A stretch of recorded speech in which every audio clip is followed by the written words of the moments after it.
علاش كتشوش على الوداد؟ انا انت قول لي باش تشوش على الوداد. علاش كتشوش على الوداد؟ راه شرحنا المساله ديال الفيديو، راه حنا شرحنا. انا شرح لك.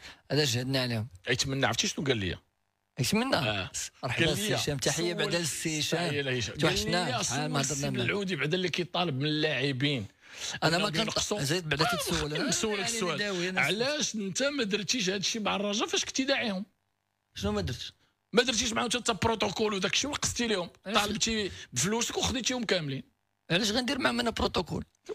انا قال لي قلت لك انا بعدا مزيان قصر معنا السي هشام، تا هو داخل معنا تا هو هذا. انا ما عندي 200، ما عندي 300، قال ادي واحد المبلغ حيت منه 150,000 درهم بلا ارقام. لا هو دابا انا ما عنديش نخسر، حيت منه 150,000 درهم على وجه السي اوزال، لانك تلاقيت معاه وريحت معاه وقال لي اشرح لي الواقعه. شرحت لي الواقعه، قال لي اش غدير معنا؟ قلت لي اللي بان لك.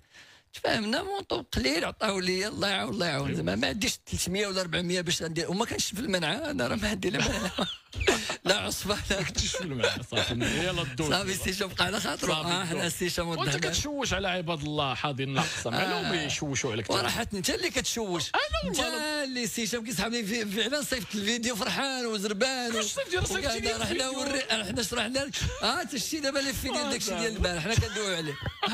ولا السي هشام جا هو داخل معنا في هادشي. لا حول ولا قوه. تحيه السي هشام، تحيه كبيره خويا هشام.